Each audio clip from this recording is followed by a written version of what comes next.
अस्सलामुअलैकुम class 9th। आज हमारा जो चैप्टर है मैट्रिसेस। मैट्रिसेस होते क्या हैं? बेसिकली मैट्रिस एक लैटिन वर्ड्स है। उसमें हम क्या करते हैं, हमारे पास जो एलिमेंट्स होते हैं रेक्टेंगुलर एक एरे में मौजूद होते हैं। एक रेक्टेंगुलर हमारे पास एरे में मौजूद होते हैं। जो इसके अंदर जो डिजिट्स हैं इसको हम एलिमेंट्स कहते हैं। ये बेसिकली एक तरह से हमारे पास सॉल्यूशन का तरीका होता है स्क्वायर ब्रैकेट्स के अंदर। Matrix is a Latin word in mathematics. अब matrix is an arrangement of objects. इसमें बेसिकली ऑब्जेक्ट्स अरेंज हुए हुए होते हैं, जो कि नंबर्स भी हो सकते हैं, variables in the form of rectangular array. This is called rectangular array. It's element written within square bracket in a definite order. से इसका जो ऑर्डर होता है, ये एक मैट्रिक्स है। ये जो इसके नंबर्स हैं ये एलिमेंट्स हैं। ये हमारे पास इस तरह से मैट्रिक्स देते हैं। अब हमारे पास मैट्रिक्स के में हम प्रॉपर्टीज़ पढ़ लेंगे, किस तरह से ज़ाहिर करते हैं मैट्रिक्स को। हमारे मैट्रिक्स को हम हमेशा एक रेक्टेंगुलर एरे में ज़ाहिर करते हैं, स्क्वायर ब्रैकेट में ज़ाहिर करते हैं। जिसके अंदर जो डिजिट्स लिखे हुए होते हैं हमारे एलिमेंट्स कहलाते हैं। इसको हमेशा कैपिटल लेटर से दिखवाते हैं, लिखते रिप्रेजेंट करते हैं। हमारा नेक्स्ट है order of matrix. Order of matrix यानी इसमें कितनी रॉज हैं, कितने कॉलम्स हैं। ये तो हमें पता है कि जो हमारे कॉलम्स होते हैं वो वर्टिकल लाइन्स कहलाती हैं, और जो हॉरिजॉन्टल लाइन्स होती हैं वो हमारी रॉज कहलाती हैं। हमें जब ऑर्डर बताना होता है कि हमारा मैट्रिक्स किस ऑर्डर का, तो हम क्या करते हैं, सबसे पहले रॉ लिखते हैं, फिर कॉलम R इंटू C। हम किस तरह से हम ऑर्डर दिखाते हैं, R into C। R stands for raw, C stands for column.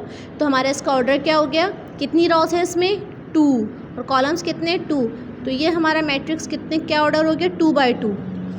इसका क्या ऑर्डर हुआ, रॉज कितनी है इसमें 2/1, कॉलम 1 है। तो सबसे पहले हमें ये पता चला कि हमें जब मैट्रिक्स का ऑर्डर लिखना होता है तो हमें पहले उनकी रॉज की तादाद लिखनी, देन कॉलम की, R इंटू C। अच्छा, ये हमारे पास कॉलम्स होते हैं ये। अब हम पढ़ते हैं types of matrix. Page number आप भी अपनी बुक का 157 ओपन कर लीजिए ताकि रीड करने में आपको आसानी हो। मैं रीड करती हूँ। रेक्टेंगुलर मैट्रिक्स वो होते हैं जिसमें हमारे पास नंबर ऑफ रॉज और नंबर ऑफ कॉलम्स इक्वल ना हो। जैसे कि इसमें देखें आप, तो इसमें रॉज कितनी है 1, कॉलम है 2। जब ये नंबर ऑफ रॉज और नंबर्स ऑफ कॉलम इक्वल नहीं है तो ये हो गया रेक्टेंगुलर मैट्रिक्स। इसको भी देख लें, इसमें कॉलम कितना है 1 और रॉज कितनी है 2। तो यानी हमारे पास अगर रेक्टेंगुलर मैट्रिक्स में आपसे बोलूँ तो आपके दिमाग में फ़ौरन एक बात क्लिक करनी चाहिए, yes, rectangular matrix is the type of matrix in which the number of rows are not equal to the number of columns. Column matrix, column matrix की सेकंड टाइप है। इसमें क्या होता है, सिर्फ एक कॉलम्स होती है, रॉज कैन बी मल्टीपल्स। इसमें देख रहे हैं आप, रॉ कितनी भी हो सकती है, 1 2 रॉज हैं इसमें, लेकिन कॉलम 1 है। इसमें भी कॉलम 1 है। अगर हमारे पास a matrix which has only the 1 column is called the column matrix. It doesn't mention the name numbers of rows. Number of rows हमारे पास 2 5 7 9 कितनी भी हो सकती है रॉज, लेकिन कॉलम शुड बी 1। इस तरह से रॉ मैट्रिक्स क्या होता है, उसमें बस रॉ 1 होगी, रॉ 1 होगी, कॉलम्स कितने भी हो सकते हैं। जैसे इसमें 2 कॉलम्स हैं, इसमें ऐसा भी मैट्रिक्स हमारे पास हो सकता है इसमें 5 कॉलम्स हों, लेकिन रॉ 1 होगी। सही, 3 टाइप्स ऑफ मैट्रिक्स हमने पढ़ ली। 4th वन है स्क्वायर मैट्रिक्स। स्क्वायर मैट्रिक्स क्या है, जब नंबर ऑफ रॉज और नंबर ऑफ कॉलम्स सेम हो। इसमें कॉलम्स कितने 1 2 और रॉज कितनी 1 2। तो ऐसे मैट्रिक्स ऐसा मैट्रिक्स जिसके नंबर ऑफ रॉज और नंबर ऑफ कॉलम्स इक्वल हो तो वो कहलाता है square bracket, square matrix. Square matrix की अपनी भी काफ़ी टाइप्स हैं, वो हम अब पढ़ेंगे कि स्क्वायर मैट्रिक्स कितने टाइप्स के हो सकते हैं। तो टर्न कर लेंगे पेज। स्क्वायर मैट्रिक्स की पहली टाइप है डायगोनल मैट्रिक्स। डायगोनल मैट्रिक्स ऐसा स्क्वायर मैट्रिक्स होता है जिसमें हमारे पास डायगोनल पे नंबर, यानी जो ये क्रॉस में नंबर्स लिखे हुए हैं ये हमारे पास अदर देन 0 होंगे और बाकी सारे एलिमेंट 0 होंगे। समझ में आ रहा है क्या? आप ये देखिए, जो इस लाइन में लिखे हुए हैं डायगोनल पे हमारे पास तमाम एलिमेंट्स ये नॉन ज़ीरो हैं, बाकी सारे 0 हैं, तो ये कहलाता है डायगोनल मैट्रिक्स। स्क्वायर मैट्रिक्स की किस्म है डायगोनल मैट्रिक्स। उसमें क्या होता है, यहाँ पर जो डायगोनल होता है ये, इसके हमारे पास एलिमेंट्स अदर देन 0 होते हैं, बाकी सारे 0 होते हैं। इसी तरह से स्क्वायर मैट्रिक्स की एक और है टाइप डायगोनल मैट्रिक्स की ही तकरीबन स्केलर मैट्रिक्स। अगर हमारे पास डायगोनल के तमाम नंबर सेम होंगे तो वो स्केलर हो जाएगा। इसमें भी क्या होगा, बाकी सारे एलिमेंट 0 होंगे, लेकिन बाकी सारे एलिमेंट्स 0, लेकिन जो डायगोनल के नंबर है ना, ये 3 3 D D ये सेम होंगे तो स्केलर मैट्रिक्स, और अगर ये डिफरेंट होंगे तो डायगोनल मैट्रिक्स। मतलब ये है डायगोनल मैट्रिक्स, क्योंकि इस पर भी डायगोनल पे ही नंबर्स होंगे और अदर देन डायगोनल जो होंगे वो नॉन ज़ीरो होंगे। जैसे कि ये 4 का है, अगर ये हम 6 का भी इस तरह से बना हुआ होता है मैट्रिक्स, तो क्या होता है, डायगनल के नंबर जो हमारी डायगनल ये वाली जो लाइन होती है क्रॉस की, इसके नंबर सेम होंगे तो स्केलर मैट्रिक्स। अगर तमाम एलिमेंट जीरो होंगे तो क्या लगेगा, नल मैट्रिक्स और जीरो मैट्रिक्स। अगर आप कभी क्वेश्चन सॉल्व करते हुए बोलें कि this matrix is the null matrix और जीरो मैट्रिक्स, तो आप समझ जाएंगे कि इसके तमाम एलिमेंट्स किसके इक्वल है, जीरो के इक्वल। यूनिट मैट्रिक्स क्या होता है, ऐसा मैट्रिक्स जिसमें डायगनल पे 1 1 1 हो और अदर देन डायगनल जीरोज हो। ये आपके सामने एग्जांपल गिवन है। ऐसा मैट्रिक्स जिसमें कि डायगनल पे 1 हो, बाकी जगह पे 0 हो, वो कहलाता है यूनिट मैट्रिक्स। जब आप इन डेफिनेशंस को अच्छी तरह पढ़ लेंगे 1 2 3 4 बार अच्छी तरह से इसको रीड कर लेंगे तो आप एक्सरसाइज 7.1 ईजीली सॉल्व कर लेंगे और बुक में ही सॉल्व करनी है। ऑर्डर्स बताने हैं आपको। ऑर्डर्स का मैंने तरीका बताया है R इंटू सी, यानी पहले आपके पास रॉज होंगी देन कॉलम्स होंगे। ऑर्डर्स बताने हैं और इनमें टाइप्स ऑफ मैट्रिक्स बताने हैं। इसको आप जब खुद कर लेंगे तो हम मज़ीद प्रॉपर्टीज़ को रीड करेंगे जो कि हमें आगे काम आएंगी। अच्छा, transpose of matrix. Transpose of matrix एक प्रॉपर्टी है जिसमें कि हमारे पास ऑर्डर्स की जो डायगनल जो हमारे पास मैट्रिक्स होता है इसकी एलिमेंट्स की जगह चेंज कर देते हैं। जब हम इसको ट्रांसपोज करते हैं तो डायगनल के अलावा जो ये दो एलिमेंट्स होते हैं इनको हम जगह चेंज कर देते हैं। सही है, जैसे ये 2 3 है तो हम इसको कैसे कर देंगे, ये ट्रांसपोज 3 2 3 ऐसे हो जाएगा। अब ये जब हम क्वेश्चन सॉल्व करेंगे तो ये प्रॉपर क्लियर हो जाएगा। तो हम मूव करते हैं अपनी एक्सरसाइज की तरफ। एक्सरसाइज 7.2 है, पेज नंबर 165। आपको प्रॉब्लम 1 से 3 में मैट्रिक्स को ये बताना है कि इक्वल है कि नॉट इक्वल। इक्वल मैट्रिक्स कब होंगे, जब उनका ऑर्डर सेम हो, यानी अगर ये 2 रॉज 2 कॉलम है तो ये भी 2 रॉज 2 कॉलम हो इस सूरत में। और दूसरा कि इसके अंदर के एलिमेंट्स भी इक्वल हों, इसके एलिमेंट्स के इक्वल हों। सॉल्व करेंगे तो हमें मज़ीद क्लियर हो जाएगा। देखिए, ये मैंने यहाँ पे सॉल्व करा हुआ है आप लोगों के लिए। ये मैंने एक्सरसाइज 7.2 का क्वेश्चन नंबर 1 सॉल्व किया हुआ है। हमारे पास क्वेश्चन क्या है, 5 6 9 4 एंड 5 6 - 1 5 + 1 18 - 9 2 + 2। अगर हम इसके पहले एलिमेंट्स को देखें, 5 - 6 किसके इक्वल है, 6 - 1 किसके इक्वल है, 5 6 + 1 6 5 + 1 6, यानी ये जो है। अच्छा, फर्स्ट एलिमेंट को फर्स्ट एलिमेंट से मैच करेंगे, सेकंड को सेकंड से, थर्ड को थर्ड से, फोर्थ को फोर्थ को, यानी जो पोजीशंस है ना मैट्रिक्स की वो नेक्स्ट मैट्रिक्स की उसी पोजीशन वाले मैट्रिक्स से इक्वलेट होगा। जैसे कि 5 है तो 5 की जगह पर यहाँ पर क्या है, 6 - 1 दे आर इक्वल।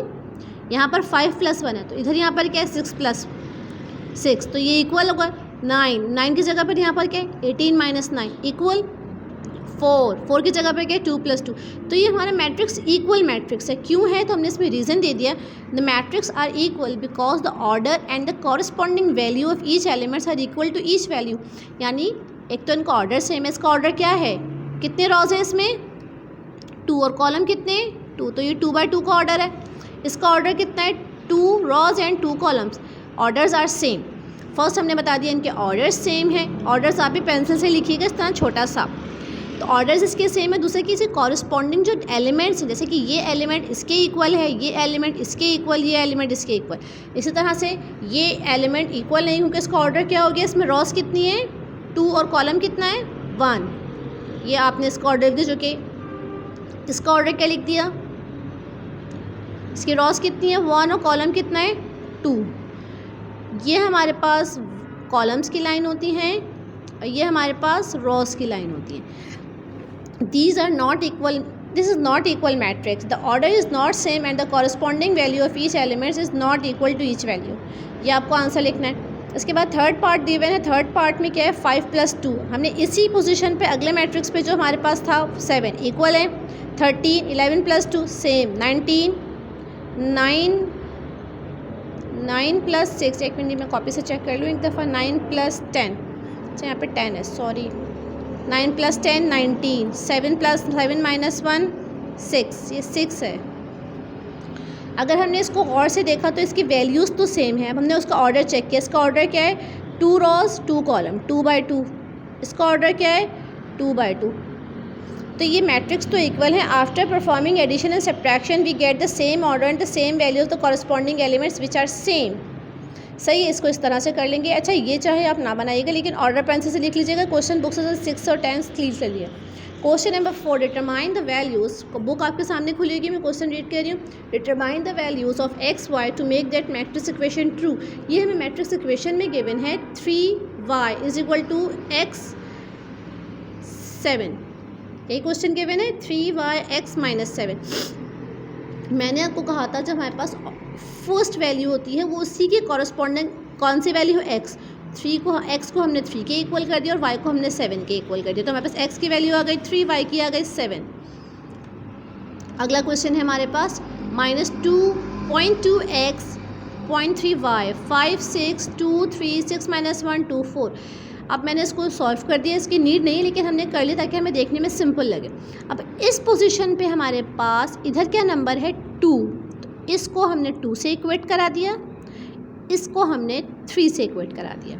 क्यों? क्योंकि मैंने कहा था जब हम एडिशन सब्ट्रैक्शन कुछ भी परफॉर्म करते हैं तो हम पोजीशन वाइज परफॉर्म करते हैं। यदि दिस वन इसके इक्वल होगा, ये इसके इक्वेट हो गया, जब इसके इक्वेट हो गया तो एक्स की वैल्यू फाइंड आउट करनी है, तो -0.2 इसके नीचे चला गया, 0.2 से डिवाइड कर दिया, 10 आंसर आया। इस तरह से समझ में आ गया।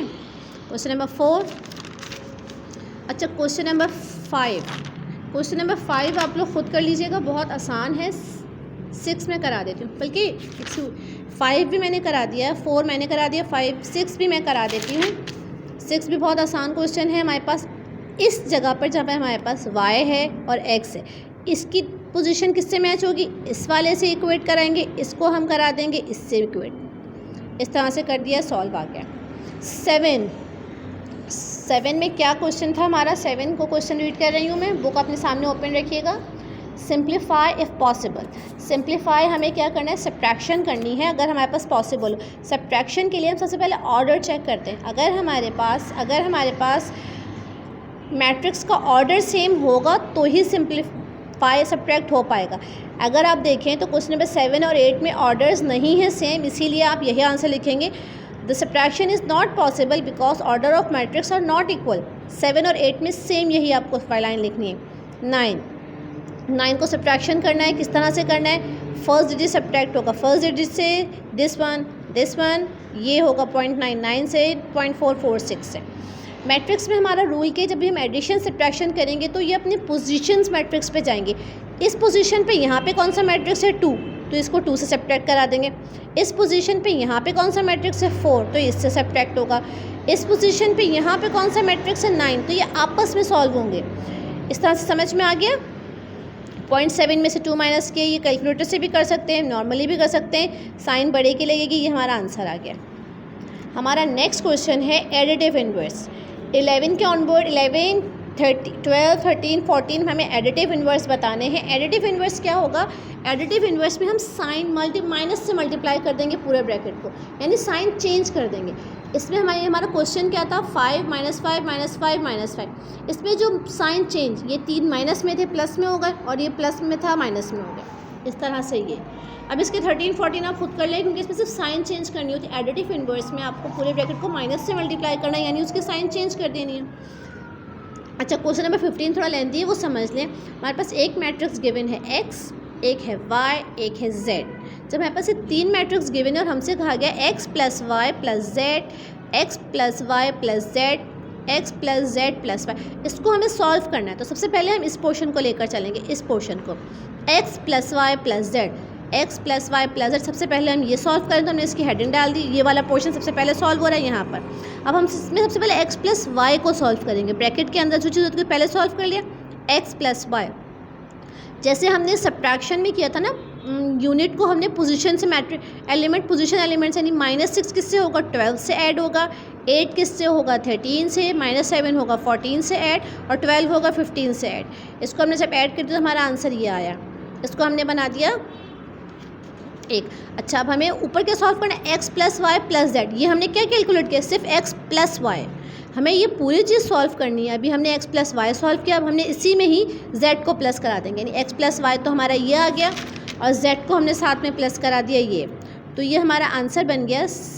इसको इससे प्लस हो गया, 6 + 1 21 + 0 7 + 0 27 + 1, ये हमारा आंसर बन गया। जब हमारा ये पूरा कंप्लीट हो जाएगा तो हम उसको 1 कर देंगे, इक्वेशन 1 बना देंगे। सेम इसी मेथड से इसका बी मिडिल पार्ट सॉल्व करा, इसमें ब्रैकेट में y प्लस जेड है तो पहले हमने y प्लस जेड सॉल्व किया, फिर हमने उसमें x को ऐड करा दिया। y प्लस जेड कैसे सॉल्व किया, 12 प्लस 1 13 प्लस 0, समझ में आ रहा है?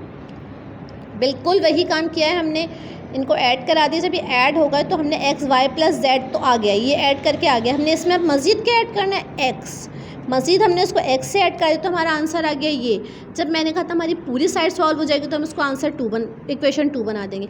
थर्ड हमारा पोर्शन था ये x plus y plus z plus y. पहले हमने z प्लस वाई, ये मिस्टेक हो गई थी, इसको छोड़ दें। पहले हमने z प्लस वाई सॉल्व किया, पोजीशन के हिसाब से 1 को 2 से प्लस 1 को 12 से प्लस कर दिया, 0 को 13 से कर दिया, 0 को 14 से कर दिया, 1 को 15 से कर दिया।